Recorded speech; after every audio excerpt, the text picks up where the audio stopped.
पहला है राघव का लुक। प्रभास की मूंछों की वजह से वो लॉर्ड राम की तरह नहीं दिख रहे थे। प्रभास की मूंछों की वजह से राघव एक मैचो गाय की तरह दिख रहे थे, लेकिन लॉर्ड राम मैस्कुलिनिटी की वजह से नहीं जाने जाते, वो अपनी सिंपलिसिटी की वजह से जाने जाते हैं।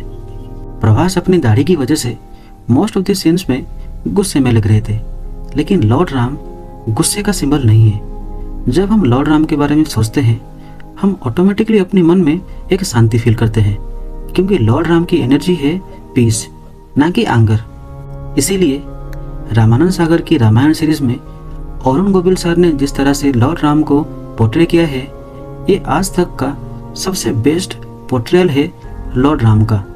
वो पोर्ट्रेयल इतना ऑनेस्ट था एंड इतना इम्पैक्टफुल था कि कुछ लोग उनको सच में लॉर्ड राम मानते हैं।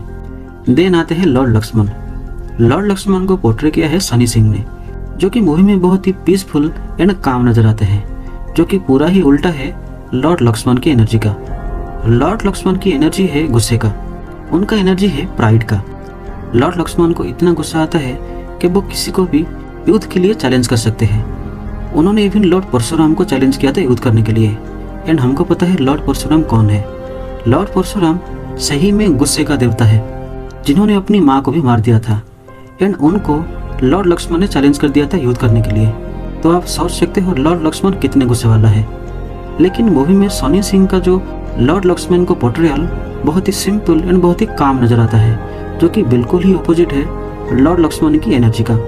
इसीलिए मुझे लगता है प्रभास को लॉर्ड लक्ष्मण पोर्ट्रे करना चाहिए था एंड सनी सिंह को लॉर्ड राम।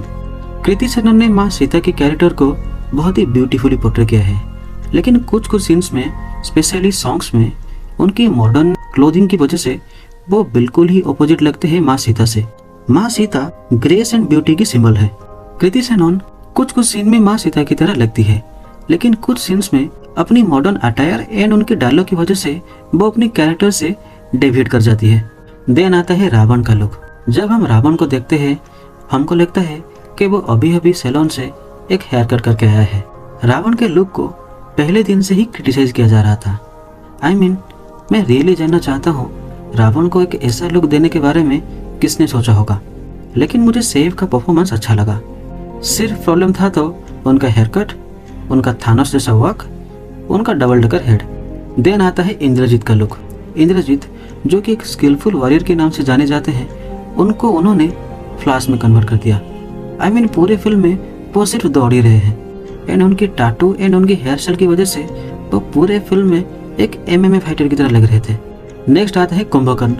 जब हम कुंभकर्ण के बारे में सोचते हैं तो हमारे दिमाग में एक बड़ा सा मॉन्स्टर आता है, लेकिन ये कुंभकर्ण 6 फीट से थोड़ा ज़्यादा लंबा था, जिसकी वजह से उनको देख के मैं क्या, वो बानर भी नहीं डरे होंगे। वो बस आए एंड 2 मिनट में मारे गए। नेक्स्ट आता है लॉर्ड हनुमान का लुक। मुझे लॉर्ड हनुमान को देख के सबसे ज़्यादा बुरा लगा। मुझे ये नहीं कहना चाहिए, उन्होंने लॉर्ड हनुमान को एक गैंगस्टर बना दिया। लॉर्ड हनुमान जिस तरह से अपने डायलॉग बोल रहे थे, वो एक लोकल गुंडा की तरह लग रहे थे। उन्होंने लॉर्ड हनुमान को सिर्फ एक एंग्री गॉड की तरह दिखाया है, लेकिन रियलिटी में लॉर्ड हनुमान बहुत ही पीसफुल एंड एक लविंग कैरेक्टर है, जो कि लॉर्ड राम के लिए पागल है।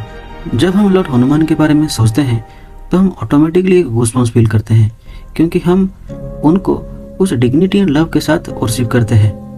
लेकिन यहाँ पे आदि पुरुष के क्रिएटर ने ऐसे एक पावरफुल पर्सनालिटी को बिल्कुल भी जस्टिस नहीं दिया। रामायण में कोई भी कैरेक्टर सपोर्टिंग कैरेक्टर नहीं होता, सब कैरेक्टर पावरफुल होते हैं, लेकिन यहाँ पे उन्होंने सिर्फ कुछ कैरेक्टर के ऊपर फोकस किया है।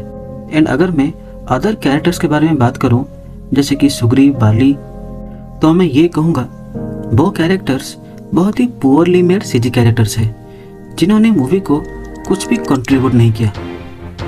और एक वीडियो में मैं बात करूँगा मूवी की रॉन्ग स्टोरी लाइन को।